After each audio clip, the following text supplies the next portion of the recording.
안녕하십니까? 네, 한 주간도 평안하셨는지요? 네, 오늘 또 저희들에게 성경 공부를 허락해 주신 하나님께 감사를 드리며 이 성경 공부를 통해서 우리 영안이 열려서 하나님의 나라도 보이고 하나님의 뜻도 보고 주님의 은혜도 보는 그런 축복이 있기를 간절히 바랍니다. 이제 오늘은 저번 시간에 이어서 저희들 계속 공부해 나가도록 하겠습니다. 지난 시간에 저희들이 이제 오가를 시작을 했어요. 오가를 시작했는데 그 오가의 주제가 뭐냐면 구약 드라마 속 줄거리의 핵심을 잡는다라고 하는 그런 이제 제목으로 저희들이 시작을 했습니다. 그러니까 구약 성경 39권의 내용을 개략적으로 간단간단하게 소개하고 있는 것이라 이렇게 이해를 하시면 될 것 같습니다.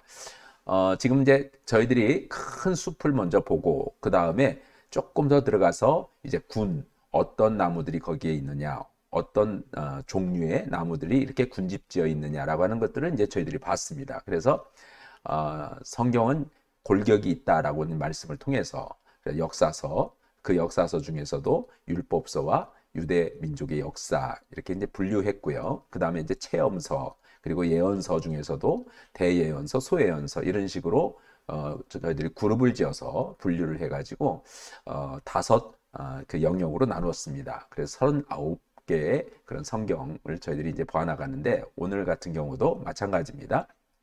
지난 시간에 이어서 저희들이 보는데 이제 39권의 성경을 개괄적으로 지금 보아나가는 그런 시간을 가졌습니다. 지난 시간에 사무엘 하까지 내용을 진행을 했습니다. 사무엘 하 내용이니까 여러분 이제 가지고 있는 성경 교재 87페이지를 펴보시면 이제 오늘부터 이제 또 오늘은 열왕기 상부터 이제 진행하도록 하겠습니다. 자, 이제 저희들이 한번 이제 지난 시간에 한 것을 이제 넘어서 이게 이렇게 넘길 수밖에 없다네요. 그래가지고 지금 이렇게 넘기고 있습니다. 예. 자, 열왕기상부터 저희들이 이제 공부해 나가도록 하겠습니다. 지금 이제 제가 화면을 열어보겠습니다.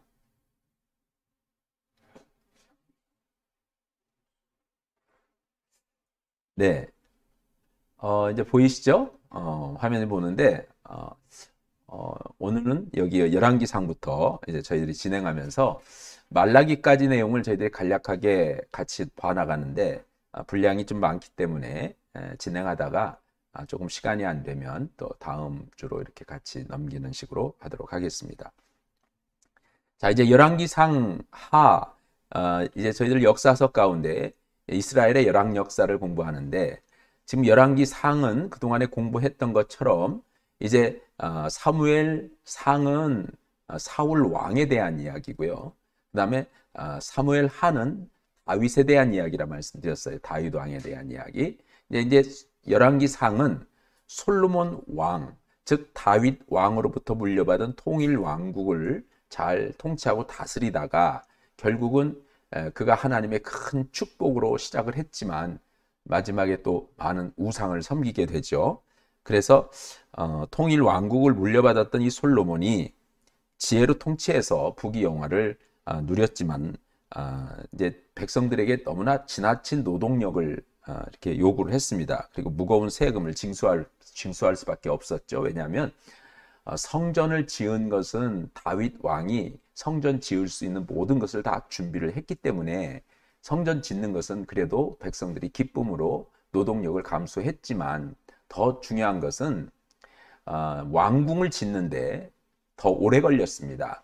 왕궁을 짓는 데는 10년이 넘었어요. 13년 동안 그 왕궁이 지어졌기 때문에 그래서 백성들이 예루살렘 성전을 짓는데도 7년 동안 그렇게 수고를 많이 해서 그 고역에 시달렸는데 그래도 그것은 기쁨으로 했습니다. 하나님의 집을 짓는다는 일념 때문에. 그런데 이제 왕궁을 짓는 일에는 너무나 그 규모도 크고 또 많은 그런 시간들이 걸리면서 끊임없는 그런 노동력에 시달려야만 됐습니다. 그리고 그것을 짓는 데는 솔로몬의 그런 하나님이 주신 지혜로 말미암아 많은 재물들을 모을 수 있는 그런 여건은 됐지만 그래도 그 모아진 재물보다도 더 많이 들어가니까 백성들에게 세금을 거둘 수밖에 없었습니다. 근데 과중한 이 세금 때문에 백성들이 많이 지쳤습니다. 그러다 보니까 이제는 솔로몬이 죽고 나서는 그 아들 르호보암에게 백성들이 요구를 했습니다. 이제 우리들의 노동력을 이제는 좀 더 이상 요구하지 말고 세금을 좀 이렇게 감해 주십시오라고 이제 요구를 했는데 이 백성들의 의견을 솔로몬의 아들 르호보암이 무시를 합니다. 더 과중한 그런 노동력을 요구하겠다. 그리고 세금도 더 많이 부과하겠다. 이런 식으로 강경 정책을 씁니다. 그래서 북쪽에 있는 10지파가 서로 똘똘 뭉쳐서 자기들이 독립된 그런 국가를 만들고자 합니다. 그래서 남과 북으로 분열되는 그런 불운을 겪게 되는 거죠. 솔로몬이 죽고 난 이후에 아들 르호보암 때에 이제 남북으로 두 나라로 갈리는 분열 왕국 시대가 시작이 되죠. 이 분열 왕국 시대가 시작이 되는 것이 열왕기 상에 이제 기록되어 있는 겁니다. 솔로몬에 대한 이야기는 1장에서 11장까지 내용이고 12장부터는 이제 분열 왕국이 이루어지면서 열왕 역사가 쭉 이어지는 그런 내용이 되겠습니다. 그래서 여기 열왕기 상을 보면 1장에서 11장까지가 솔로몬 왕에 대한 이야기, 어떻게 치리했고 어떻게 통치했는가, 그 치적에 대한 이야기가 나오는데 결국은 분열 왕국을 물려주는 그런 꼴이 되어버리고 말았습니다. 그래서 북이스라엘이 10지파가 모여서 한 나라를 이루게 됐고 그리고 남유다는 2지파로 한 나라를 이어가게 됐습니다. 그래서 이때부터 분열 왕국이 시작이 됐고 12장부터 22장까지의 내용을 이어갑니다. 지금 여기 보면 그 다음 그림을 보십시오. 열왕기 하입니다. 자, 열왕기 하는 계속 분열 왕국의 열왕 역사가 쭉 이어지면서 열왕기 하에 오면 결국 북이스라엘도 망하고 남유다도 망하는 그런 내용을 우리가 이제 보게 됩니다. 북이스라엘은 19명의 왕이 통치를 했습니다. 그런데 여기 19명 왕 중에서 선한 왕은 하나도 없어요. 선한 왕은 없고 다 악한 왕들이라고 성경에서는 그렇게 평가합니다. 그래서 유혈혁명을 통해서 왕권을 찬탈하고 그 왕위를 이어가는 그런 계속 역사들이 이어지는 그런 왕국이 북왕국이었습니다. 결국 이 북왕국은 722년에 BC 기원전 722년에 아수르에게 멸망을 당합니다.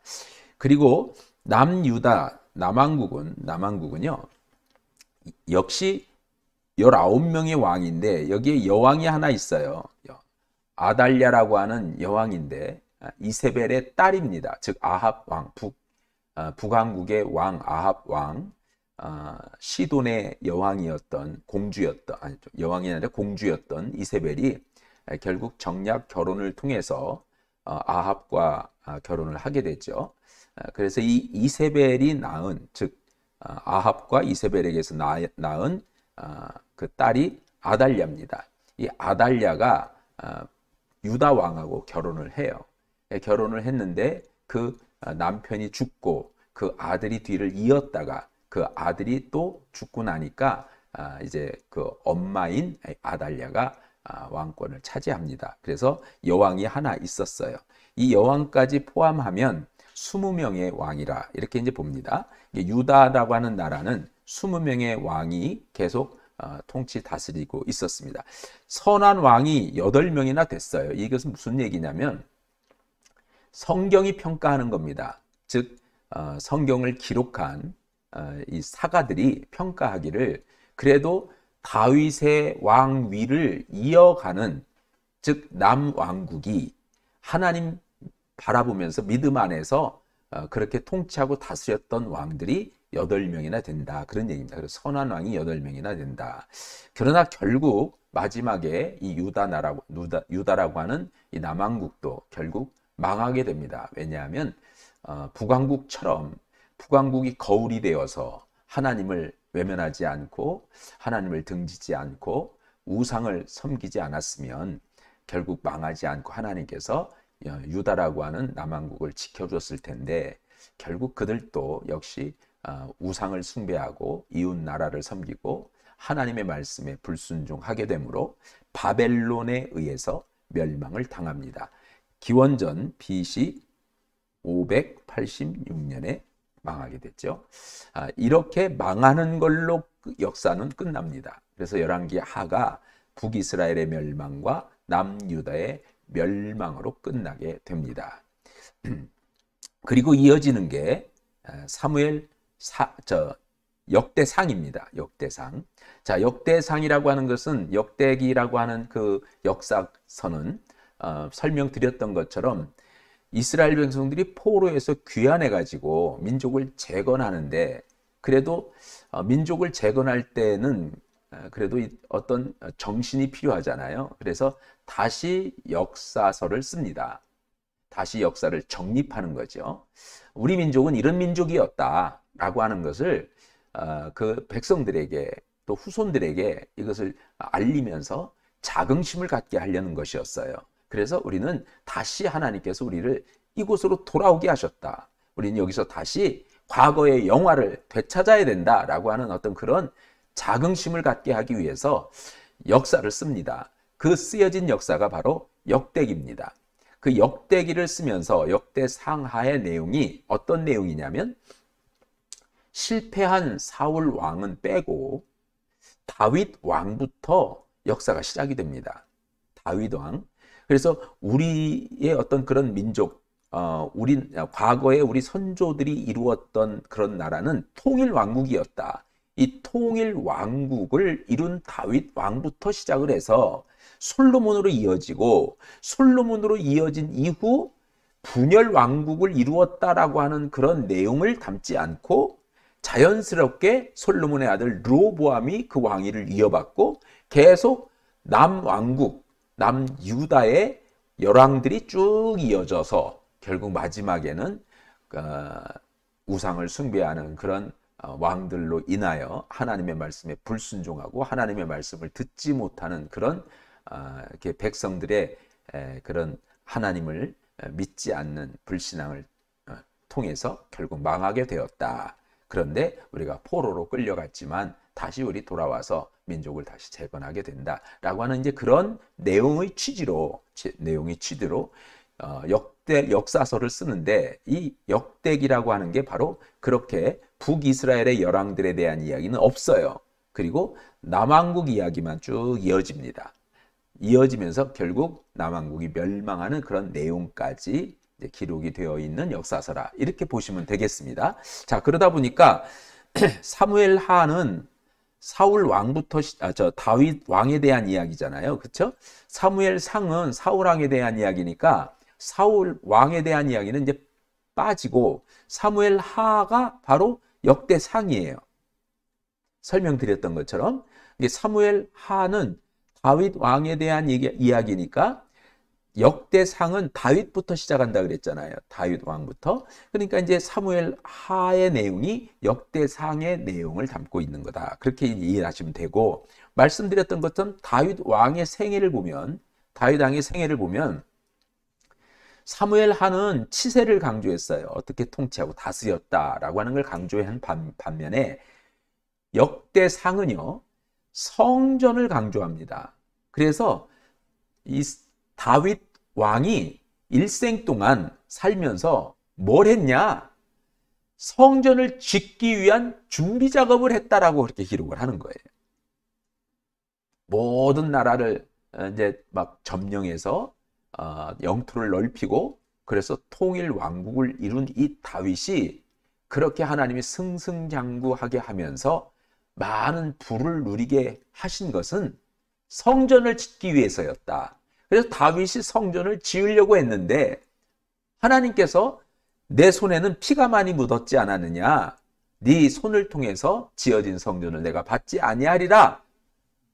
네 아들을 통해서 지어진 성전을 내가 받으리라. 그렇게 하나님이 말씀을 하셔요. 그러니까 다윗이 내가 짓는 성전, 나는 성전을 지을 수 없구나. 짓는다 하더라도 하나님이 받지 않으니 그게 어찌 성전이겠냐는 거죠. 그래서 다윗은 자기 아들이 성전을 지을 수 있도록 모든 제반의 모든 것들을 다 준비해 놓고 그리고 이제 세상을 떠나는 거예요. 이게 사실은 지은 게 누가 지은 거냐면 다윗이 지은 건 맞아요. 왜냐하면 모든 지을 수 있는 여건을 다 준비해 놨으니까 부족함이 없이 이게 건축비가 전부 다 준비가 됐고요. 자재도 전부 준비가 됐고 또 누구를 불러가지고 이것을 지어라 라고 하는 그런 건축 소장까지도 이렇게 전부 다 이렇게 정해서 알려주고 떠납니다. 그러니까 결국 지은 것은 직접 관리 감독해가지고 다윗이 지은 그런 성전을 보지는 못했지만 그러나 다윗이 지은 거나 마찬가지죠. 그렇죠? 예를 들어서요, 우리가 이게 이제 우리도 이제 성전을 다시 새롭게 짓는다고 한다면 우리 뭐 여건상 지금 제가 은퇴하기 전에 지을 수 없다면 모든 것을 지을 준비를 다 해놓고 후임자가 짓는 거잖아요. 그러면 지금 우리가 다 지은 걸 준비하는 거니까 지은 거나 마찬가지잖아요. 그렇죠? 이제 그런 것과 똑같이 지금 다윗이 그랬다는 거예요. 그것을 강조한 것이 역대상이에요. 이해 가시죠? 그러니까 이 다윗이 어느 나라와 싸우고 그리고 영토를 어떻게 넓혀가고 그리고 백성들을 어떻게 치리하고 다스리고 백성들의 어떤 그런 안위를 위해서는 어떻게 했고 이런 것들에 대한 이야기는 전혀 없습니다. 없고 오히려 성전만을 강조하는 그런 내용이 역대기에 포함되는 거예요. 그래서 역대상에는 그런 내용이 들어가 있다. 그리고 계보에 대한 언급은 없고 9장에 걸쳐 나오는 계보에 대한 언급은 이 사무엘하에는 없어요. 근데 역대상에는 9장에 걸쳐서 계보가 나와요. 이거 뭐예요? 그 뿌리를 찾아가는 거예요. 다윗을 통해서 이어진 어떤 그 뿌리 가운데 그 조상, 우리들의 조상은 다윗이다 이렇게 이제 고백하는 것과 똑같은 거예요. 지금 포로에서 귀한 민들이 자기의 이제 선조들이 누군지를 잘 모르잖아요. 왜냐하면 70년 동안 바벨론 포로지에서 살면서 거기서 태어나고 거기서 자라고 거기에 문화를 가졌던 그런 젊은이들이니까 돌아와가지고는요, 나이 든 사람도 있긴 있었겠지만 그러나 여기서 갈 때는 젊을 때 갔을 거 아니에요. 나이 들어서 왔어도 70년이 지났으니까. 그러니까 이제 그들이 와가지고도 젊었을 때 가졌던 어떤 그런 역사관에 대해서 명확하게 자기의 어떤 그런 관점을, 즉 가치, 신앙 가치를 분명하게 세우지 못한다면 후손들에게 그 얘기를 해줄 수가 없는 거잖아요. 그러니까 이제 나이 든 사람들이 모아가지고 지혜를 모으고 우리의 역사를 찾아보자. 그래서 이제 찾아가지고 그 지금 자기 후손들에게 이런 우리 뿌리를 알려주기 위해서 그렇게 얘기를 하는데 우리는 이런 선조들의 후손들이다라고 하는 것을 알려주기 위해서 계보가 들어간 거예요. 이게 사무엘 하에는 없는 역대상에는 이런 계보가 9장에 걸쳐서 쭉 이어지고 있다. 그렇게 이제 보면 되겠고요. 사무엘 하에는 밧세바 사건이 일종의 터닝 포인트가 돼요. 무슨 얘기냐면 밧세바 사건이 기록되면서 이 밧세바 사건으로 인해서 다윗이 승승장구하던 것이 딱 멈추고 이게 쇠퇴해가는 어떤 그런 기록이 역대 하에는 있습니다. 그게 이제 실제 역사, 히스토리니까 그렇게 되어 있어요. 그래서 1장에서 10장까지는 계속 승승장구 어디를 가든지 승리하다가 11장, 12장이 밧세바 사건을 겪어요. 그리고 13장 이하부터는 쇠퇴해가는 그런 내용으로 이제 진행이 되죠. 그런데 역대상에는 밧세바 사건이 없어요. 그러니까 이제 실제 있었던 역사적 이야기에서 선별적으로 뽑아서 기록한 거다 그런 얘기예요. 밧세바 사건을 기록하면 역사적인 사실을 기록해야 되는 거잖아요. 우리의 선조가 이런 죄를 범해가지고 결국 하나님으로부터 결국은 늘 인도함을 받고 이렇게 하더니 실패 인생이 된 거 아니냐 이렇게 기록하면 안 되잖아요. 그게 우리의 조상, 우리의 선조 다윗은 이런 인물이었다. 하나님의 성전을 짓기 위해서 온전히 자기의 그런 어떤 그 일생 자체를 성전 짓기 위한 준비를 위한 그런 삶을 살아왔다. 하나님께서 그렇게 기뻐하셨다. 이제 이런 내용들로 이어가면서 쭉 자기의 이제 선조들의 그런 열왕들의 이야기를 쭉 이어가는 그런 내용으로 돼 있어요. 그러다 보니까 역대상은 다윗에 대한 이야기인데 다윗에 대한 이야기가 1장에서 9장까지가 계보가 쭉 나오고 그리고 10장부터 29장까지는 다윗이 승승장구하는 그런 내용으로 다윗의 이야기가 끝난다 그 얘기예요. 자, 영상으로 지금 이제 듣고 계시는 분이나 영상으로 듣는 분들이 있으시면 그 내용들을 잘 기억하시고 우리가 이제 역대 상하, 역대기를 읽을 때하고 열왕기를 읽을 때 조금 차이가 나고 여기는 왜 이런 내용, 이런 사건들, 이런 것들이 없지라고 그렇게 생각할 수 있는데 그런 것 때문에 안 나온다라고 하는 것을 이해하시면 되겠습니다. 자, 그 다음 이제 열왕기 상하죠. 이제 열왕기 상하의 내용이 역대하에 기록되어 있습니다. 열왕기 상하에는 이스라엘의 열왕 역사가 쭉 기록됐잖아요. 다시 말씀드려서 솔로몬의 이야기부터 시작해서 솔로몬 왕에 대한 이야기부터 시작해서 분열 왕국이 되었고 그리고 분열 왕국 이후의 열왕들에 대한 이야기가 열왕기 하까지 기록된 거란 말이에요. 그런데 요 솔로몬의 이야기에서부터 마지막 유다가 멸망하는 열왕기 하 이야기까지의 내용이 역대하에 기록되어 있어요. 이게 두 권의 성경의 내용이 한 권으로 축약되어 있는 거나 마찬가지예요. 여기 축약될 수밖에 없는 건 말씀드렸던 것처럼 북이스라엘의 열왕들에 대한 이야기는 있다 없다? 열왕기 하에는 북이스라엘에 대한 이야기는 있다 없다? 없다는 거예요. 북이스라엘의 역사는 기록이 되어 있지 않다. 그러니까 두 권의 내용이지, 두 권의 내용에 그런 어떤 내용을 담고 있는 거지만 그러나 결국은 이 역대하에는 그 분량이 반절밖에 안 된다. 이제 그런 내용이에요. 자, 여기 보면 솔로몬에 대한 이야기가 역대하는 1장에서 9장까지 나와요. 역대하에서는. 자, 열왕기 하에서는 열왕기 상에서는 솔로몬에 대한 이야기가 1장에서 11장까지잖아요. 그런데 이제 여기서는 1장에서 9장까지의 내용으로 솔로몬에 대한 이야기가 나오고 10장 이후부터 르호보암이 이어지면서 유다의 열왕들에 대한 이야기가 나옵니다. 그래서 여기는 열왕기 상하는 역사적인 그런 히스토리, 역사의 기반을 둔 사실을 얘기한다고 한다면 역대하는 논설적이다는 거예요. 그러니까 이 역대기를 쓴 역대사가가 이렇게 역사를 보는 어떤 시각을 그렇게 설명해 놓은 것이다. 이제 그런 내용이죠. 여기 말씀드렸던 남유다만 다루고 있어요. 그리고 성전을 강조하고 그리고 21명의 왕을 언급합니다. 21명의 왕을 언급한다는 것은 자, 남유다의 열왕들이 몇 명이었죠? 19명의 왕에다가 여왕이 하나 있어서 20명이라고 그랬잖아요. 20명. 자, 그런데 여기에 하나가 더 포함되는 게 솔로몬 왕이 포함되잖아요. 솔로몬 왕이 포함돼서 21명이에요. 그래서 21명의 왕이다. 열왕기 상하는 선지자적인 관점이고 열왕기 역대하는 제사장적인 관점에서 봤다. 제사장적인 관점이라는 게 뭐냐면 성전을 중심으로 이야기를 하는 거니까 결국은 솔로몬이 성전을 세웠고 성전에서 우리가 예배를 드렸고 그런데 그 예배를 드리면서 하나님을 찾아야 되는데 우리가 그 신앙을 잃어버렸기 때문에 나라가 멸망했다. 이렇게 이제 주장하는. 그래서 우리가 다시 이제는 이 나라를 다시 세우기 위해서 돌아와서 민족을 재건할 때는 다시 과거의 그런 전철을 밟지 말고 우리는 다시 성전을 세우고 하나님께 예배를 드리자. 그렇게 주장을 하는 거예요. 그래서 성전을 짓는 것, 스룹바벨이 와서 성전을 먼저 짓는 것에 대한 당위성을 먼저 확실하게 갖는 거예요.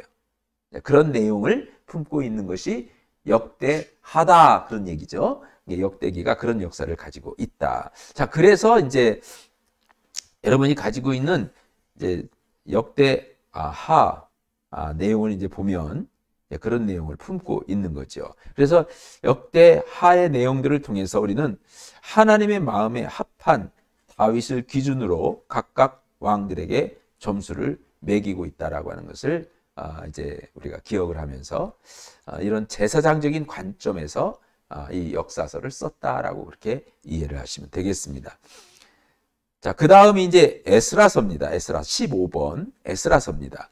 자, 에스라서는 보면 말씀드렸던 것처럼 역대기라고 하는 이 역사서는 성전을 중심으로 해서 쓴 거예요. 왜 성전 중심이라고요? 자, 그들이 포로로 끌려간 이후에 자신들을 돌아보니까 하나님께서 성전을 세운 것은 그곳에 주님이 현현하시려고 세웠고, 그곳에서 하나님을 만나고 성전을 중심으로 살아가는 백성들을 하나님이 지켜주신다고 한 건데, 우리가 그 성전에 거미줄을 치고 우상을 섬기면서 성전에서 예배를 드리지 않았다.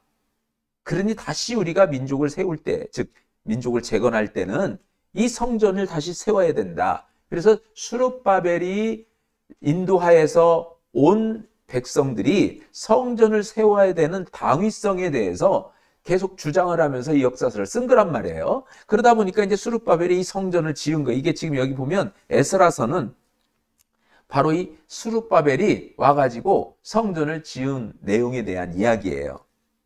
에스라서는 이게 1차 포로로 귀환한 사람들은 수룹바벨이 인도자가 됐어요. 총독으로 인도자 돼서 수룹바벨의 인도하에 1차 포로 귀환이 됐어요. 그 귀환된 사람들이 성전을 지으려고 한 거죠. 근데 이제 성전 짓는데 주위 사람들이 많이 반대를 하니까 성전 짓는 것이 단시간에 뭐 한 1년, 2년에 걸쳐서 지어진 것이 아닙니다. 오랜 세월에 걸쳐서 지어져요. 왜냐하면 주변에서 너무 반대가 심하니까 지을 수가 없었어요. 그래서 두려운 마음에 성전을 짓지 못하니까 이제 다시 에스라라고 하는 학사를 통해서, 에스라라고 하는 이 학사를 통해서 2차 포로 귀환이 이루어집니다. 자, 2차 포로 귀환이 이루어진 것은요, 80년 후예요. 이 학사 에스라가 본국으로 80년 후에 귀환을 합니다. 80년 후에 귀환한다는 게 뭐냐면, 지금 여기 1차 포로 귀환이, 자, 1차 포로 귀환이 1차가 BC 536년이에요. 536년에 1차 포로 귀환이 이루어졌어요. 스룹바벨의 인도하에 1차 포로 귀환이 이루어졌습니다. 자, 이 스룹바벨에 의해서 예루살렘 이 성전이 다시 지어진 건데, 예루살렘 성전은 과거에 솔로몬이 지은 그런 성전과 비교하면 게임이 안 돼요. 아주 규모가 작습니다. 어떻게 보면 초라할 수 있죠. 그렇지만 성전이 세워졌다는 것에 의미를 두는 거예요. 그래서 이 성전을 가리켜서 스룹바벨 성전이라고 말합니다. 규모도 작고 좀 초라는 하지만 그래도 하나님께 예배드릴 수 있는 그런 성전을 지었다는 것에 이제 자긍심과 자부심을 갖는 거예요. 그런데 1년, 2년 사이에 지어진 게 아니에요. 오랜 세월을 거쳐서 지어집니다. 거의 16년에 걸쳐서 성전이 지어지게 된 거예요. 자, 이제 2차 포로 귀환이 이루어졌는데, 2차 포로 귀환은요, 학사 에스라를 위시하여서 2차 포로 귀환이 이루어졌는데 80년 후에 이루어져요. 80년 이루어지니까 2차가 458년에 2차 BC 기원전 458년에 이루어져요. 그러니까 이 차이가 78년이죠. 그죠? 536에서 458하면 78이에요. 그렇죠? 네. 대답이 전혀 없으세요. 네. 네. 이 차이가 78년 차이라 이거예요. 그래서 여기 지금 이제 교재에 보면 80년 후에라고 이제 표현한 거에 대해서 꼭 이렇게 이해가 좀 잘 안 갈까봐 설명해 드린 거예요, 지금요.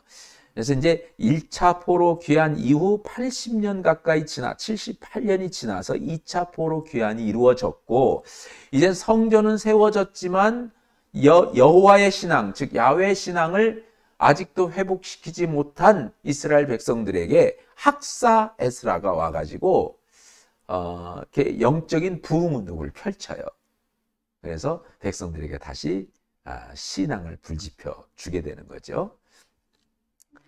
예, 이게 바로 그 내용이 적혀 있는 것이 이제 에스라서다 그렇게 이해하면 되겠습니다. 그래서 이스라엘 백성들에게 대부흥 운동을 일으키는 그런 과정을 얘기를 하고 성전을 건축하게 된, 즉 재건하게 된 과정을 여기 에스라서에 기록하고 있다. 이렇게 보면 되겠습니다. 자, 느헤미야서는, 느헤미야라고 하는 사람은 어떤 사람이었죠? 느헤미야는 이제는 3차 포로 귀환 책임자, 총독이었어요. 그러니까 세 번째 이제는 포로들이 이제 귀환했는데, 그때 세 번째 포로들이 귀환할 때 느헤미야가 이끌고 왔습니다. 이 느헤미야는 세 번째 총독으로 오는데 와서 뭘 했냐면 하나님의 그런 그 명을 받아요. 감동을 받는 거죠. 2차 포로 귀환까지 한 이제 이 이스라엘 백성들을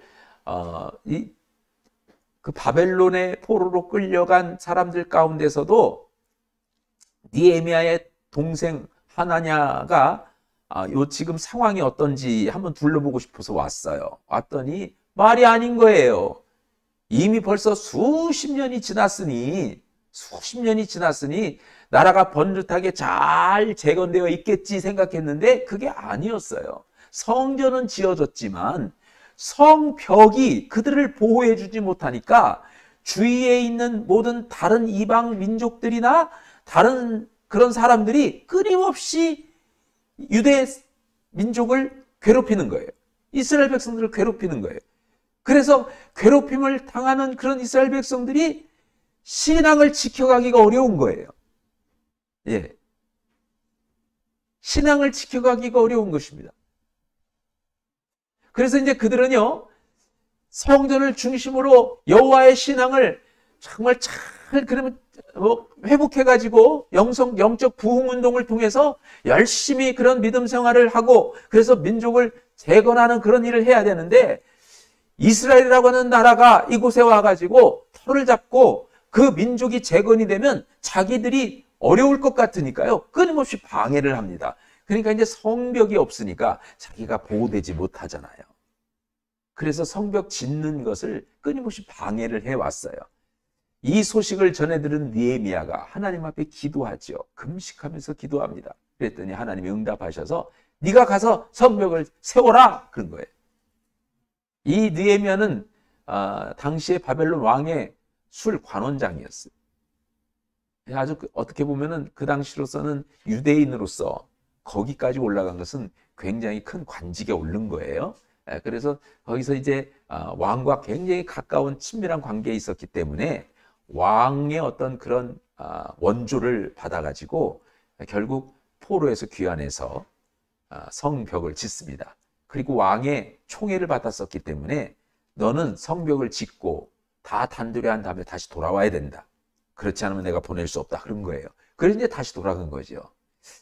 그래서 이 느헤미야가 와가지고요, 성벽을 재건하는데 그 성벽 재건한 것이 바로 다음 그림입니다. 요 성벽 재건에 대한 내용이 기록되어 있는 것이 느헤미야서예요. 3차 포로 귀환. 3차 포로 귀환은요, 3차는 BC 444년에 이루어졌어요. 이게 느헤미야에 의해서 3차 포로들이 귀환됐어요. 3차 포로 귀환이 이루어졌고 기원전 444년에 이루어졌어요. 와가지고 속전속결로 성벽을 세웁니다. 한 손에는 무기를 들고 한 손에는 연장을 들고 그렇게 일을 했어요. 왜냐하면 무기를 들었다는 얘기는 뭐냐면 끊임없이 성벽을 재건하는 것을 방해했던 그런 그 사마리아 사람들이 다시 또 공격해 올 것을 대비해서 두려워하지 말아라. 하나님이 함께한다. 그래서 결국 한쪽에는 무기를 들고 그 경계심을 놓치지 않고 한쪽은요 연장을 들고 이 공사를 한 거예요. 그래서 단기간 안에, 그러니까 그동안에도 세울 수 있었는데 사람의 마음이 문제죠. 이 담대함이 없었어요. 두려웠어요. 왜냐면 저들이 공격해서 우리를 죽이면 어떻게 하나. 두려웠기 때문에 그들과 타협하다 보니까 짓지 못한 건데, 그래서 느헤미야가 와가지고 강하게 그 두려운 마음을 떨쳐버리고 아주 강하게 담대한 마음을 줬어요. 그러니까 그들이 한 손에는 무기, 한 손에는 연장을, 그렇게 들고 공사를 해서 여기 있는 성벽을 재건합니다. 성벽에는요, 출입할 수 있는 문이 있어야 되잖아요. 여기 보니까 12개의 문이 있죠. 12지파니까 12개의 문이 있어요. 그러니까 한 문씩 한 지파로 하여금 감당하게 했어요. 그 문이 있는 그 벽을, 그 성벽을 너희들이 책임지고 세워라. 책임지고 세워라. 너희들은 여기서부터 여기까지는 너희 지파가 책임지고 세워라. 이런 식으로 지파별로 그런 그 영역을 다 나눠줘 가지고 동시에 그것을 같이 올린 거예요. 그러다 보니까 이제 출입하는 문도 12개로 이렇게 되어져 있습니다. 자, 이 내용들이야 뭐 자세한 내용들은 우리가 다음에 이제 성경 공부를 자세히 할 때나 이제 하는 거고요. 여기 보면은 이제 성전은 여기 있잖아요. 성전이 여기 있고 이 예루살렘 성벽이 이렇게 쭉 둘러쳐 있잖아요. 이 성벽 안에 백성들이 모여 사는 거예요. 이 백성들이. 그래서 이 성벽이 백성들을 보호해 주는 거예요. 근데 이 성벽이 보호하는 게 아니다! 라고 이제 성경은 우리한테 가르치는 거죠. 이사야서 26장인데 그거예요. 성벽이 너희를 보호해 주는 게 아니라, 하나님의 그런 은혜, 능력이 너희들을 강하게 붙들어 준다. 그것이 이제 끊임없이 하나님께서 말씀하는 거예요. 이런 성벽이 너희들을 보호해 주는 게 아니라 너희를 지켜주는 것은 하나님의 구원이 너희들의 성벽과 외벽이 되는 것이다. 하나님께서 너희를 지켜준다. 이제 이런 거죠. 자, 어쨌든 지금 느헤미야를 통해서 성벽이 재건이 되면서 이스라엘의 민족이 다시 재건되는 그런 이제 역사를 기록한 것이 느헤미야서다. 이렇게 이제 이해하면 되겠습니다.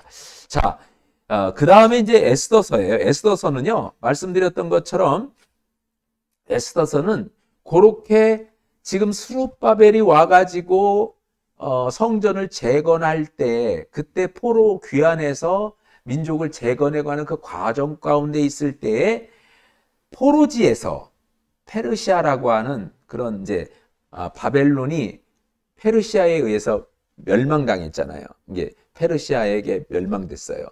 그러니까 이 페르시아는 다시 이제 고대 근동의 패권을 쥔 거잖아요. 그래서 페르시아의 초대 일대 왕인 고레스에 의해서 이제 이스라엘이 노임을 받았어요. 자유를 얻었어요. 그래서 포로에서 귀환하게 된 거잖아요.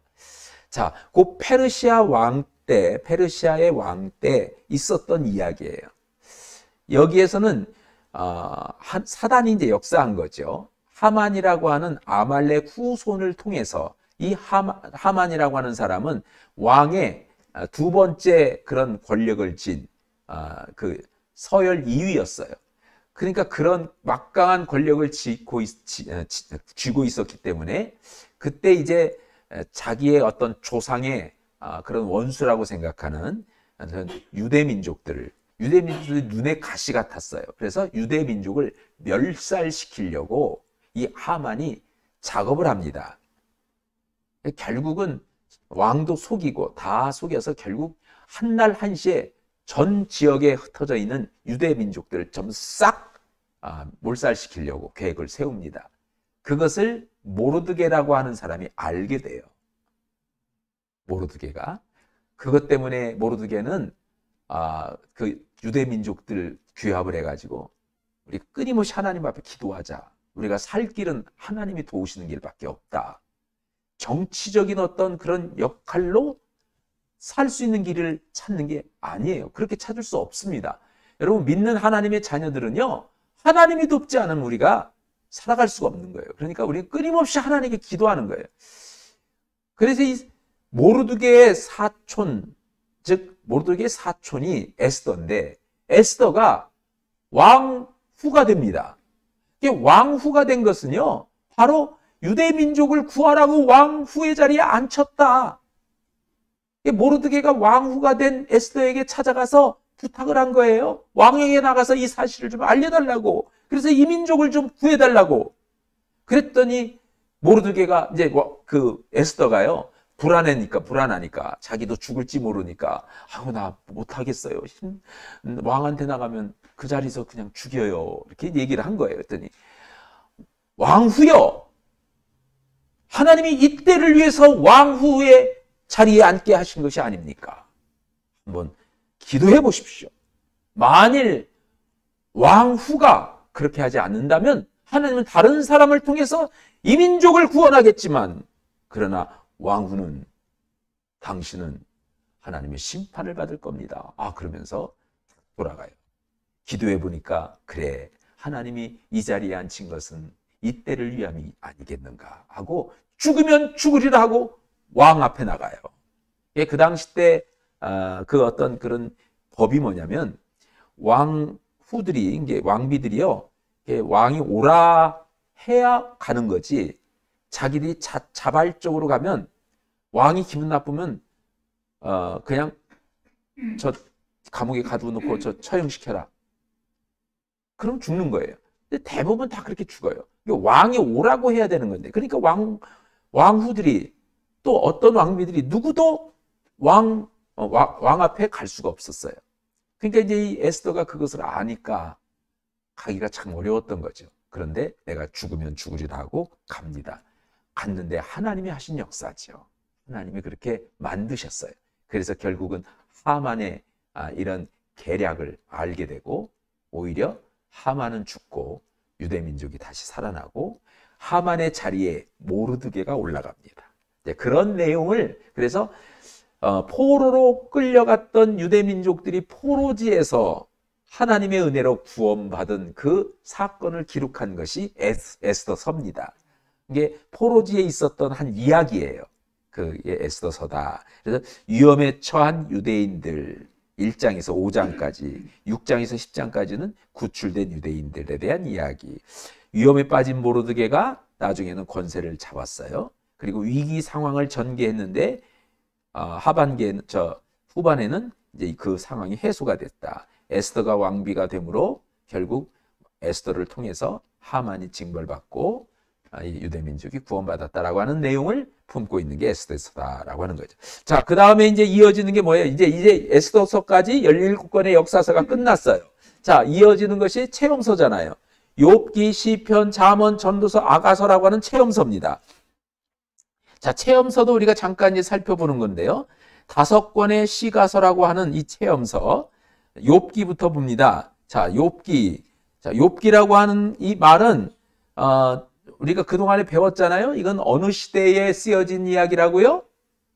창세 시대에 쓰여진 이야기. 그래서 욥기에 나오는 용어들은 창세 시대에 가지고 있었던 어떤 세계관이라든지 그 당시 때 가지고 있는 언어들, 그런 것들이 욥기 안에는 들어가 있어요.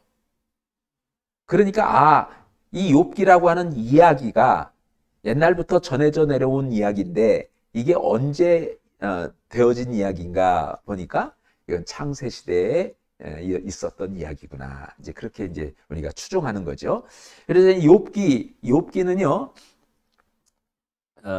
서론이죠, 서론. 서원이 3장까지고, 그 다음에 이제 욥이 고난을 당하는 거예요. 많은 그런 사중고의 고난을 통해서 결국 이 고난으로 인하여 욥이 많이 괴로워하니까 3명의 친구가 나와요. 이 3명의 친구가 와가지고 욥을 위로한다고 오히려 욥을 정죄합니다. 야, 네가 뭔가 잘못했으니까, 하나님 앞에 죄를 범했으니까 네가 이런 벌을 받는 거 아니냐, 하나님께 회개하라. 욥이 생각할 때 내가 잘못한 게 하나 없는 것 같은데 왜 내가 잘못했다고 나를 정죄하느냐, 그러면서 자기 친구들이 너무나 속상하고 억울한 거예요. 2번째 친구도 와가지고 또 그런 얘기를 합니다. 3번째 친구가 와가지고 또 그런 얘기를 해요. 이것 때문에 욥은요, 하나님과의 어떤 그런 문제보다도 친구들과 욥과의 어떤 대화 속에서의 갈등 때문에 고통이 있었어요. 그때 엘리후라고 하는 이 인물이 근거가 어디서 나왔는지는 몰라요. 어떤 사람인지 모르지만 이 엘리후라고 하는 사람이 딱 등장해가지고 이 친구와 이 욥과의 이런 갈등을 해소시켜줘요. 그리고 하나님과의 이 관계도 하나님을 향하여서 왜 내가 이런 환난과 고통과 고난을 겪어야 됩니까? 내가 하나님 앞에 평생을 주님을 믿고 살아왔는데 왜 나에게 이런 고난이 닥쳤습니까? 라고 하는 그런 마음을 갖게 됐을 때에 엘리후가 그 마음에 하나님의 깊은 뜻을 깨닫게 하고 그 뜻을 깨달은 이후에 욥이여, 오 하나님 감사합니다. 주신 이도 하나님, 취하시는 이도 하나님. 내가 어찌 하나님을 원망하리이까? 라고 하면서 하나님께 모든 걸 맡기죠. 이 엘리후가 누구냐? 어디 역사적으로 누구의 아들이다? 어디 지역 사람이다? 이런 얘기가 전혀 없어요. 딱 그냥 어느 순간에 딱 돌출됐어요. 딱 나와가지고. 그리고 이 얘기를 하고 사라져요. 바로 이 엘리후가 예수 그리스도다라고 얘기를 하는 거예요.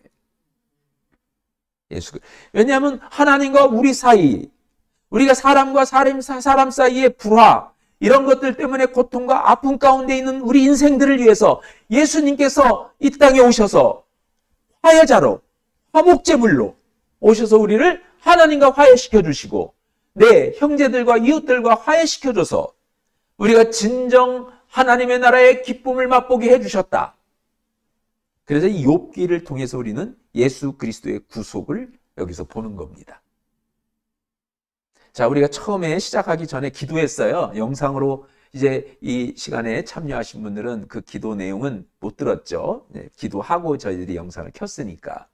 기도했는데 이제 우리가 영안이 열리면요, 성경을 우리가 읽을 때 하나님의 은혜가 보이고 하나님의 뜻이 보이고 하나님의 나라가 보이는 거예요. 전혀 욥기를 우리가 읽을 때는 전혀 그런 내용을 모르고 그냥 읽었잖아요. 이게 무슨 내용인지 잘 모르는 거죠. 근데 이런 걸 알고 보면 아하, 여기서 이 엘리후라고 하는 이 인물 자체가 예수 그리스도를 상징하고 의미하고 있는 거구나. 예수님께서 친히 우리의 화해자로 오시고 화목제물로 오셔서 하나님과 우리와의 그런 불화를 다시 해소시켜 주셔서 화해케 하시고 내 형제, 내 이웃들과 불화한 원수지간의 그런 이웃들, 이방인들과 화해시켜 준 거다라고 하는 것을 알게 하신 거죠. 그래서 그것을 깨달은 욥이 그제서야 하나님의 축복을 받습니다. 그래서 갑절의 축복을 받고 끝나는 내용이 욥기의 내용이다. 이제 보는 거죠. 자, 욥기 다음이 이제 뭐냐면 시편이에요. 시편. 시편은요, 참 놀라운 것은 이런 겁니다. 자, 지금 처음에 구약의 역사서 가운데 처음 5권이 율법서라고 그랬죠. 토라, 율법서. 자, 율법서가 5권이에요. 이 율법서 5권이 뭐죠? 창세기, 출애굽기, 레위기, 민수기, 신명기예요. 자, 이 율법서는 하나님의 백성들, 우리 즉 인류, 인생들에게 주신 하나님의 말씀입니다. 너희들이 이 말씀을 따라 살면 이런 복이 임하리라. 너희들이 이런 말씀을 따라 살면 너희들의 심령 가운데 진정 하나님의 나라가 이루어지리라. 라고 하면서 하나님이 주신 말씀이에요. 그래서 하나님께서 주신 은혜입니다. 모세오경은 하나님이 주신 말씀, 하나님의 은혜죠. 자, 그런데 시편도 보면 이렇게 구성되어 있어요. 자, 시편은요 150편으로 되어 있거든요. 150편. 여기서 1편에서 150편 돼 있잖아요. 자, 그런데 이 150편으로 끝나는데 150편인데 이 150편이 시편 한 권이 아니라 5권으로 돼 있어요. 시편이 5권. 자, 여러분 성경을 이제 안 가지고 오셨어요? 성경을 한번 가지고 오신 분들은 한번 펼쳐보세요. 자, 뭐냐면 42편을 펼쳐보세요. 42편. 자, 1편, 제일 먼저 1편을 펼쳐, 1편. 1편을 펼쳐보세요. 1편. 네, 시편 1편입니다. 네. 1편의 위에 소제목이 뭐예요? 네, 제1권, 그러죠. 제1권. 그게 지금까지는 그냥 시편이 한 권인 줄 알았더니 시편 안에 제1권 했어요. 1권. 그리고 이제 42편을 펼쳐보세요. 42편. 42편. 이제 성경책이 잘 안 넘겨지잖아요. 성경을 안 봤기 때문에 안 넘겨지는 거예요. 이게 붙어 있어가지고. 이제 매일같이 이제 보는 사람들이 이게 한 장 한 장 넘기다 보니까 이게 잘 넘겨지는데, 그래서 윤국남 권사님이 저 성경을 새로 샀어요. 그래서 전에 성경은 많이 봤는데, 새로 사서. 예, 42편 보니까 뭐라고 그랬어요?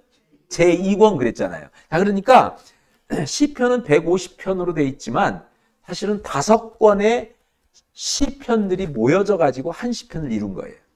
5권이 모여진 거예요.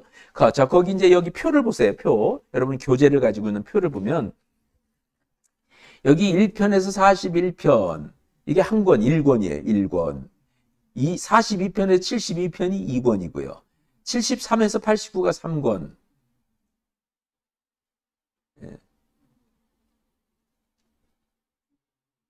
3권, 90에서 106이 4권, 107에서 150이 5권.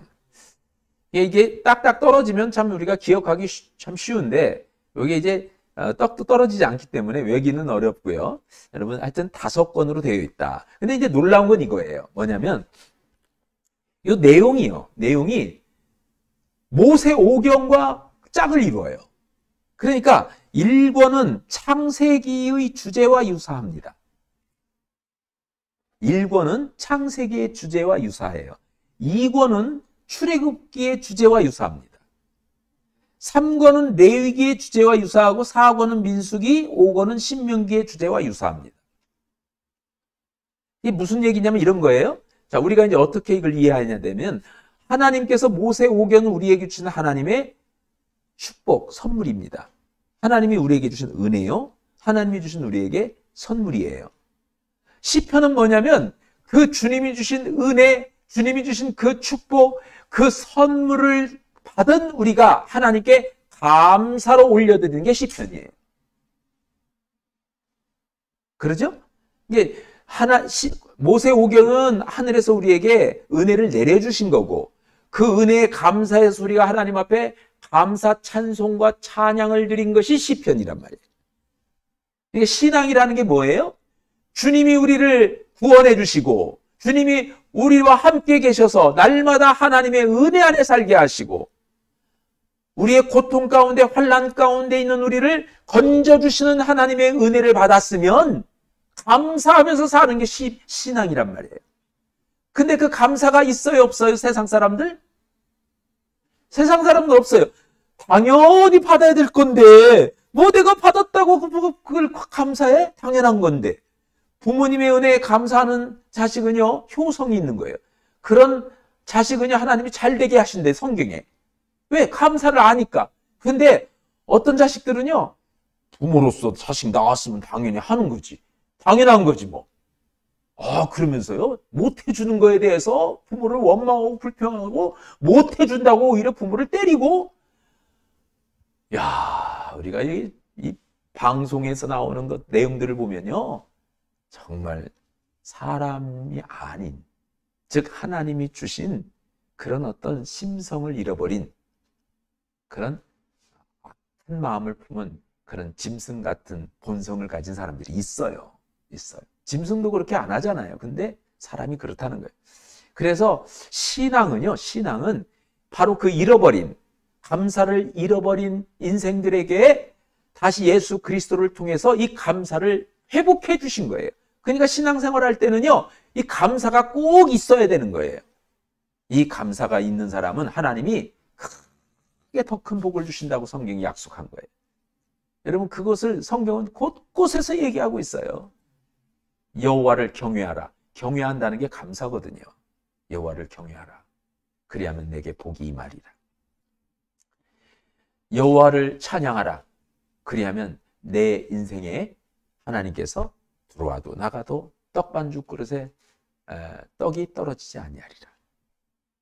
이렇게 하나님이 약속하시는 거예요. 그러니까 이 감사를 우리가 회복하면서 그 감사로 살아가야 됩니다. 그래서 이 5권의 창세, 즉 모세 오경과 이 짝을 이루고 있다. 그렇게 얘기를 하고요.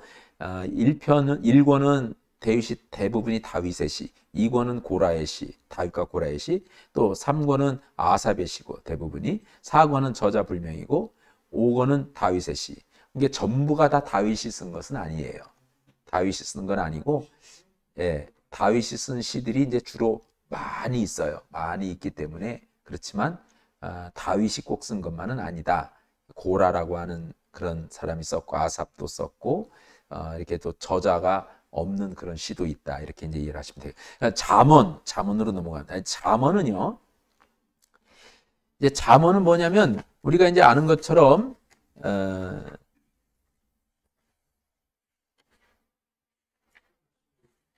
자, 잠언이 이제 솔로몬이 쓴 거예요. 솔로몬의 잠언이라 그러잖아요. 솔로몬이 쓴 건데 인생의 모든 면에서 자신을 어떻게 다스려야 하는지를 가르치고 있는 지혜예요. 그래서 지혜서라고 합니다. 그러니까 우리가 어린 자녀들에게 이 잠언을 자꾸 읽히면 정말 그들이 지혜를 얻습니다. 아, 이렇게 살아가야 되는 거구나. 대부분 보통 회사 다니는 직장인들이 읽는 게 뭐예요? 손자병법. 손자병법들을 많이 읽어요. 그래서 끊임없이 우리는 전쟁터에서 지금 살아가는 거잖아요. 그러니까 이 전쟁에서 승리하려면 손자병법의 그 병법을 알아야 돼. 그러면서 손자병법을 읽어요. 그리고 그 병법대로 인간관계도 그렇게 해요. 치열하게. 회사 안에서 회사의 그 직원들하고의 어떤 그런 미묘한 그런 갈등들이 있잖아요. 이럴 때 손자가 병법을 어떻게 했더라? 그러면서 말이죠. 그런 걸 다 하고 술 한 잔 걸치면서 뭐 병법에 대해서 막 얘기를 하고 막 그래요.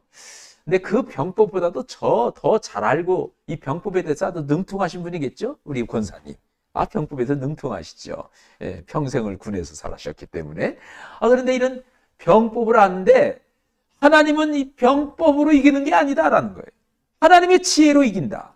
지혜로 이긴다. 그 지혜가 어디에 담겨 있어요? 잠언에 있다. 그래서 이 커나가는 젊은 청소년들에게 이 잠언을 읽히잖아요. 애들이요.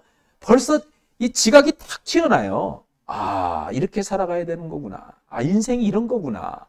이렇게 살아갈 때 하나님이 이렇게 복을 주시는구나. 이런 지혜를 얻게 합니다. 그래서 이 잠언을 자꾸 읽히면 애들이 굉장히 영민해지면 똑똑해지고 지혜가 있습니다.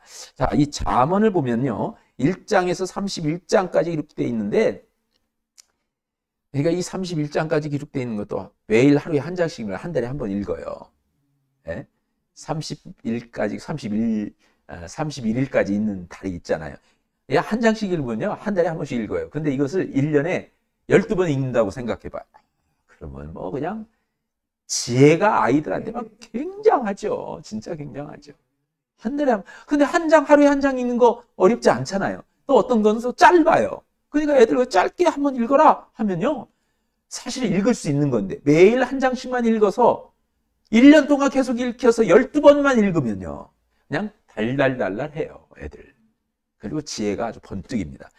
그렇게 한번 이 영상으로 공부하시는 분들은 그 자녀들이 있으면 그렇게 한번 좀 아이들한테 권해보십시오. 아이들이 분명히 달라진 모습을 보게 될 겁니다. 자, 그래서 1장에서 9장은 지혜와 어리석음에 대해서 얘기를 해요. 야, 왜 이렇게 어리석냐? 이것은 너희들이 어리석기 때문이다. 이런 것을 얘기하면서 인간의 어리석음을 얘기하면서 이렇게 하지 말고 이렇게 하라 하고 지혜를 얘기해 줘요. 이게 이제 지혜와 어리석음을 이렇게 비교해 가면서 이렇게 쭉 설명한 거죠. 그래서 젊은이들에게 지혜와 어리석음에 대해서 가르치고 있다. 10장에서 31장까지는 생활에서의 분별이에요. 생활 속에서 이렇게 살아라라고 하는 그런 권면입니다. 지혜입니다. 그래서 분별을 배우기 위해서 하나님의 지혜 학교에 입학하는 그런 내용이 쭉 이렇게 담겨져 있다. 입학해서 배울 수 있는 그런 지혜들이다. 그런 내용이죠. 자, 그 다음에 이제, 이거 잘못됐네요. 거기 보면 시편인데, 잠언, 욥기, 시편, 잠언이죠. 전도서여야 되는데, 전도서가 지금, 여기 없네요. 그렇죠? 네. 자, 전도서는, 표가 없어서 그러네요. 표가 없어서 그래요. 네네. 표가 없어서 그러니까 여러분 저를 이제 한번 보겠습니다. 자, 이 영상으로 제 얼굴이 이제 보이시죠? 표가 없으니까 제가 얼굴로 화면을 돌렸습니다. 네. 자, 여기 이제 전도서는 뭐냐면, 이제 솔로몬이 이것도 쓴 건데, 솔로몬이 말년에 가가지고 많이 후회를 했습니다. 왜냐하면 솔로몬이 어떤 사람입니까?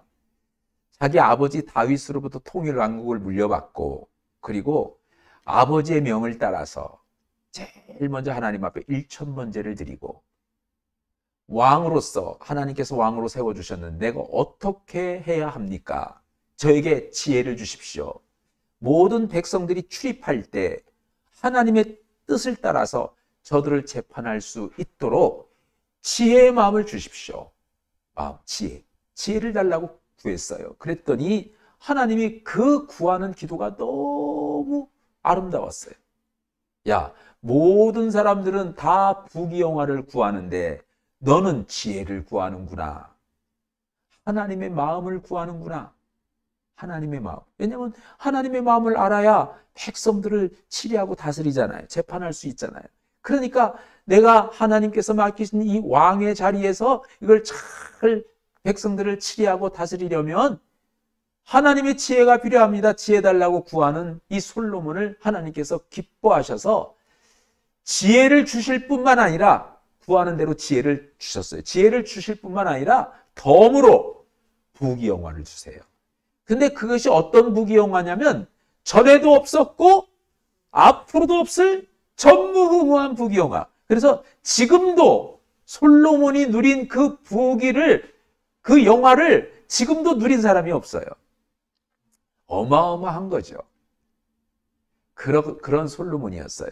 그러니까 이 솔로몬의 지혜가 얼마나 참 훌륭했냐면 수많은 이웃나라든 먼 나라의 그런 어떤 지도자들도 전부 다 와가지고 솔로몬 앞에 엎드렸어요. 지혜를 구하려고. 우리나라에 이런 문제가 있는데 이런 문제를 어떻게 해결하면 좋겠습니까? 그러면 이 솔로몬이 하나님이 지혜로 이렇게 하면 해결됩니다. 그러면 딱 해결돼요. 너무너무 감사한 거예요. 그래서 자기의 왕권을 더 돈독하게 하는 왕도 있었고, 그리고 그 지혜를 얻기 위해서 솔로몬과 그런 또 관계를 맺으려고 자기 공주를 또 시집을 보내요. 정략 결혼을 시켜요. 그렇게 해가지고 결혼을 한 그런 비빈들 있잖아요. 그 비빈들이 1000명이에요. 1000명. 와, 놀라지도 않으셔. 솔로몬의 아내들이 1000명이란 말이에요. 그 정도. 근데 이게 문제가 된 거예요. 이제 부귀영화를 누리다 보니까요. 왜냐하면 에디페아 여왕도 솔로몬을 만나기 위해서 그 먼 거리로 왔어요. 왔는데 지혜를 얻어갔어요. 올 때 그냥 온 게 아니에요. 금은 보화를 싣고 와가지고 사례를 하고 간 거예요. 사례를 하고. 그래서 결국은요, 이 솔로몬이 그 국고에 보물들이 엄청 쌓였어요. 그렇게 부귀영화를 누렸던 솔로몬이었습니다. 그런데 이 솔로몬이 그렇게 부귀영화를 누리고, 그리고 많은 정략 결혼을 통해서 빈들을 많이 세우고 자기 아내들을 많이 두다 보니까 이 이방 나라, 이웃 나라, 또 즉 하나님을 믿지 않는 우상을 섬기는 나라에서 온 이 공주들이요, 그냥 왔겠냐고요. 공주를 섬기는 사람들이 따라왔을 거고, 공주가 믿는 신을 가지고 왔잖아요. 신을 가지고 오니까 누가 따라와요? 예, 선지자들이 따라온 거예요. 그들의 제사장들이 따라온 거죠. 그리고 그 따라오면서 신상을 조그만 거라도 가지고 왔을 거 아니에요. 그러니까 그것을 가지고 오니까 이 왕비들이 많다 보니까요, 각가지의 우상들을 섬기는 사람들이 다 왔어요. 그러니까 이 우상을 놓을 자리가 없네요. 그래서 멸망산이라고, 지금도 그게 어디 있는지는 모릅니다. 뭐 이렇게 고고학적으로 어떻게 발견이 되질 않아서 모르지만 성경에 보면 멸망산이 나와요. 멸망산에다가 전부 이방 신상들을 세워놓고 신전을 만들었어요. 조그맣게. 그래서 자기 왕비들이 거기 가서 제사를 드릴 수 있도록, 섬길 수 있도록 한 거예요. 그리고 예루살렘 성전 안에도 이것을 세우기 시작한 거예요. 하나님께 얼마나 죄를 범하는 거예요. 하나님이 진노하고 화가 나가지고 내가 이 나라를 너로 끝내리라. 그러나 다윗을 보고 내가 너 때는 이 나라를 나누지 않겠다. 네 이후 네 아들 때에 가서 이 나라를 둘로 나누리라. 그래서 분열왕국이 된 거예요. 다윗, 솔로몬 때문에. 근데 이 솔로몬이요, 말년에 자기가 정말 누려볼 모든 부경을 누렸잖아요. 가져보고 싶은 거 다 가져봤고, 내가 먹고 싶은 거 다 먹어봤고, 내가 정말 하고 싶은 거 다 해봤는데 만족함이 없다는 거예요. 이 세상에 그 어떤 왕이 누릴 수 없는 것들을 다 누려봤는데도 만족함이 없더라. 결국은 전도서가 뭐냐면 내가 헤아려서 모든 수고가 다 헛되더라, 헛되더라, 헛되더라. 전도서는요, 사람이 날 때가 있으면 죽을 때가 있고 심을 때가 있으면 거둘 때가 있는 건데 그 때를 아는 것이 지혜인데 나는 그 때를 몰랐다. 그 때를 몰랐다. 이 부귀영화도 영원히 가는 것이 아니고 빛이 나고 영광을 드러낼 때가 있는가 하면 쇠퇴할 때가 있는 것인데 이 세상 것은 다 전부 다 그런 건데 오직 여호와 하나님, 그 하나님만이 영원하더라. 주님을 믿는 믿음만이 우리로 진정 참된 만족을 주고 행복을 주는 거더라. 그러니까 이 솔로몬이 이 세상 사람들이 누릴 수 없는 걸 다 누려본 사람이 얘기한 거니까 절절하게 그 아픔과 고통이 느껴지는 거예요. 그러면 이 전도서는 그거예요. 내가 누려볼 거 다 누려봤는데 이 세상 것으로는 만족함이 없더라. 오직 여호와 하나님만이 참 만족이다 라고 하는 것을 얘기하는 게 전도서예요. 그러니까 전도서를 읽으면요, 우리의 신앙이 더 깊어지는 거죠. 그래, 맞아, 인생이라는 게 그렇지. 다 날 때가 있으면 다 죽을 때가 있는 거. 우리가 죽음을 향해 가는 건데 내가 무엇 때문에 이렇게 다투고 싸우나. 그렇잖아요. 다 무엇 때문에 다투고 싸우나. 그 조금 있으면 다 이제는 모든 거 다 끝나고 은퇴하고 말 텐데 뭐 때문에 이렇게 다투고 싸우나. 내가 이거 가져도 살고 못 가져도 사는 건데 이것 때문에 내가 내 그동안의 일생을 쌓아온 어떤 그런 공든탑이 무너지는데 뭐 때문에 내가 이걸 얻으려고 그렇게 했나. 이거 다 후회한다는 거죠. 그래서 결국은 오직 여호와 하나님, 그 주님만 바라보고 사는 게 진정 참 만족이고 참 행복이더라. 그것이 전도서라 이거죠. 그 다음에 이제 아가서예요. 아가서. 자, 아가서도 보시면요, 아가서는 이것도 솔로몬이 지은 거예요. 솔로몬이 지었는데 여기에는 하나님이라는 이름이 한 번도 안 나와요. 그런데 어떻게 경전 안에 들어왔느냐? 남녀의 사랑을 이야기하고 있는데 이것이 어떻게 경전에 들어왔느냐? 이렇게 말하는 거예요. 그런데 이것이 경전에 들어온 것은요, 이 남녀의 사랑을 통해서 하나님과 우리 사이의 관계를 표현한 거예요. 솔로몬이. 하나님과 우리 사이가 이렇게 친밀한 관계가 되어야 한다. 남녀의 이런 사랑 이야기처럼 하나님과 우리 사이에도 이렇게 친밀한 사랑의 관계가 이루어져야만이 하나님이 우리를 이해하시고 하나님이 우리를 다 아시고 우리를 이끄시고 인도하신다 라고 하는 것을 얘기해 주고 있는 게 아가서입니다. 그렇습니다. 그래서 성경에서는요, 이렇게까지 표현해요. 우리와 주님 사이를 뭐라고 표현해요? 신랑과 신부. 그렇잖아요. 비유로 우리는 신부요, 주님은 신랑이라. 신랑과 신부의 관계로 표현해요. 하나님과 우리 사이는 아버지와 아들과의 관계로 표현해요. 근데 그만큼 친밀한 관계라는 것을 얘기를 하는 거예요. 그만큼 친밀한 관계니 아버지 앞에 무슨 얘기를 못할 것이 있으며 부부 사이에, 즉 신랑과 신부 사이에 감출 게 뭐 있냐는, 비밀이 어디 있냐는 거예요. 우리의 속 내용을 다 털어놓고 주님 앞에 기도하고 내 고통과 아픔을 다 아려면 하나님이 내 모든 것들을 위로해 주시리라. 어루만져 주시리라. 내 상처를 하나님이 싸매 주시리라. 그런 내용들이 포함되어 있는 게 아가서다. 자, 이제 여기 지금 아가서까지 해서 체험서, 시가서를 저희들이 봤습니다. 이후가 이제 17권의 예언서입니다. 자, 이 예언서에 대한 내용은 다음 시간에 하도록 하겠습니다. 네, 이렇게 해도 괜찮겠죠? 네네. 저희들이 이제 시간에 뭐 쫓기는 건 아니에요. 왜냐하면 12주 과정인데 12주 안에 이렇게 해도 충분히 끝납니다. 끝나니까 그렇게 이해를 하시고 오늘 시가서까지 체험서까지 저희들이 봤습니다. 제가 이렇게 좀 짤막짤막하게 얘기하는데 이 짤막짤막하게 얘기하는 이 내용도 저는 조금 이제 조금 내용을 담아서 얘기하잖아요. 이 내용이 다음 과에 나와요. 다음 과에는 역사서를 좀 더 길게 좀 그 내용을 조금 충실하게 얘기를 합니다. 이제 다음 과에서는 두 챕터, 두 장에 걸쳐서 즉 두 과에 걸쳐서 이제 역사서 17권을 자세하게 좀 이렇게 설명을 해 나가요. 근데 지금 이제 체험서니까 내가 조금 자세하게 얘기한 거예요. 왜냐하면 다음 두 과는 체험서 또 예언서는 없어요. 다음 두 과는 이제 역사서만 좀 더 자세하게 기록되어 나가는 거니까. 이게 처음에 우리가 이제 지금 다시 한번 말씀드립니다. 전체 숲을 우리가 이루고 그리고 좀 더 가까이서 그 숲 안에 일단 군집들을 이루는 그런 그룹들을 보고 그리고 그 그룹들 깊이 들어가 가지고 어떤 성경들이 있는지를 보고 그 성경에 또 더 깊이 들어가서 성경의 그 내용들이 어떤 내용들로 구성되어 있다 이런 것들을 우리가 이제 봐나가는 걸로 구약 성경은 끝납니다.